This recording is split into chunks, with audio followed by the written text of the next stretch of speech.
27 साल की प्रेमा जो बेंगलुरु में रहती थी, उसने जो अपने बॉयफ्रेंड के साथ किया है, ये समझाता है कि इश्क की कोई हद नहीं होती और जो लोग हद से ज्यादा सोचते हैं वो किस हद तक जा सकते हैं। अपने बॉयफ्रेंड को बेड पे बांध के पेट्रोल डाल के जिंदा जला देना, ये पागलपन ही है। प्रेमा और उसका बॉयफ्रेंड किरण, जिसकी उम्र भी 27 साल थी, ये दोनों एक ही ऑफिस में, एक ही सर्विस सेंटर में काम करते थे। पिछले साल तक किरण की गर्लफ्रेंड कोई और थी, लेकिन प्रेमा अंदर ही अंदर किरण को पसंद करती थी। जब किरण का अपनी गर्लफ्रेंड के साथ ब्रेकअप हुआ तो उसने उसे ब्लॉक कर दिया। ब्लॉक करने के बाद इन दोनों में बातचीत शुरू हुई। इसी साल 14 फरवरी 2026 को वैलेंटाइंस डे के दिन किरण ने प्रेमा को प्रपोज किया। लेकिन प्रेमा के मन में शुरू से यह था कि इसकी पहले गर्लफ्रेंड रह चुकी है, तो जल्द से जल्द शादी की जाए। शुरुआत में सब कुछ ठीक रहा, लेकिन जैसे ही प्रेमा ने शादी को लेकर बार बार बोलना शुरू किया, वैसे ही किरण थोड़ा सा ना चिढ़ने सा लगा कि अभी तो शुरुआत ही हुई है, अभी हम एक दूसरे को जानते ही कितना है, थोड़ा वक्त दें एक दूसरे को, धीरे धीरे एक दूसरे को समझें, एक दूसरे की कमियां समझें, एक दूसरे को की अच्छाई समझें। लेकिन प्रेमा इस चीज के लिए समय देने को राजी नहीं थी। प्रेमा का यह था कि जल्दी से जल्दी शादी करो। शादी के लिए प्रेमा ने किरण को 4 लाख की बाइक का भी लालच दिया, आईफोन 17 प्रो मैक्स का भी लालच दिया। फिर भी किरण नहीं माना। किरण बार बार यही बोलता रहा कि थोड़ा और समय हमें एक दूसरे को देना चाहिए, और प्रेमा बार बार यही कहती थी कि हम दोनों की सैलरी भी अच्छी है, हम दोनों कमाते अच्छा हैं, अच्छी जगह रहते हैं, हर चीज ठीक है, बच्चे भी हम अफोर्ड कर सकते हैं, तो क्यों ना शादी कर लें। इस वजह से किरण बार बार प्रेमा से दूर होता गया। लड़ाई झगड़े भी हुए, धीरे धीरे दूरी कुछ ज्यादा ही बढ़ गई। फिर प्रेमा को किसी ने बताया कि किरण की पुरानी गर्लफ्रेंड से किरण की फिर से बात होने लगी है। अब शक पैदा हुआ। शक की वजह से प्रेमा दिमाग में अपने आप ही पता नहीं क्या क्या सोचती गई। उसने ये पता करने की कोशिश नहीं की कि ये बात सच है या झूठ। एक बार प्रेमा को कम से कम किरण से पूछ लेना चाहिए था, लेकिन उसने पूछना जरूरी नहीं समझा।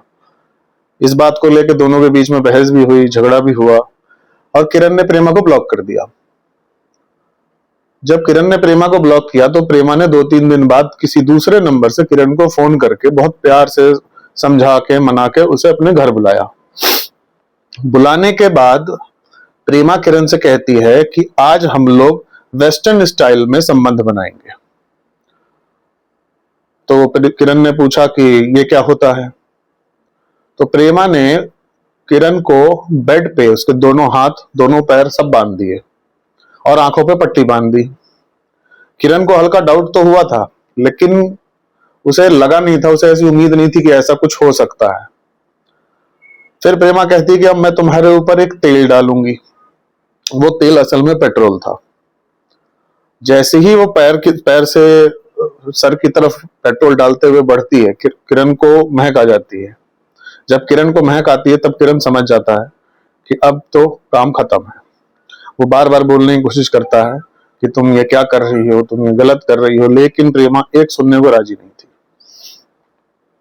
अंत में प्रेमा लाइटर उठाती है और उसे जला देती है। सिर्फ किरण को मारना प्रेमा का प्लान नहीं था। प्रेमा का प्लान था किरण को मार के और खुद भी जहर खाना। लेकिन पेट्रोल इतना ज्यादा बिखर गया था और आग इतनी तेज हो गई कि प्रेमा को मौका ही नहीं मिला कि वो जहर की शीशी तक पहुंच सके। आधे अधूरे कपड़ों में ही वो कमरे से बाहर निकलती है। किरण की चीखने चिल्लाने की आवाज सुन के पड़ोसी बाहर आ चुके थे। जब पड़ोसी प्रेमा को आधे अधूरे कपड़ों में देखते हैं तो एक पड़ोसी ने उसे कुछ कपड़े दिए पहनने के लिए। जब पूछा गया तो उसने बोला कि इसने सुसाइड कर लिया। थोड़ी देर में प्रेमा के माँ बाप और भाई भी आ जाते हैं। पुलिस भी आती है, पुलिस बॉडी ले जाती है, पोस्टमार्टम करती है। बाद में जब पुलिस तफ्तीश करती है तो उसमें हाथ प्रेमा का निकलता है और कहानी फिर घूम के वही कि सिर्फ शक के ऊपर कि किरण उसके हाथ से निकल जाएगा, किरण ने उसको धोखा दिया, किरण उससे झूठ बोलकर रिलेशन में आया, या किरण उसका इस्तेमाल कर रहा था। इस तरीके की कई चीजें उसके दिमाग में लगातार चल रही थी कई दिन से। सिर्फ इस शक के ऊपर प्रेमा ने इतना बड़ा कांड कर दिया। इश्क अच्छी चीज है, लेकिन इश्क में इतना पागलपन क्या ही अच्छा है, सोचना आपको है।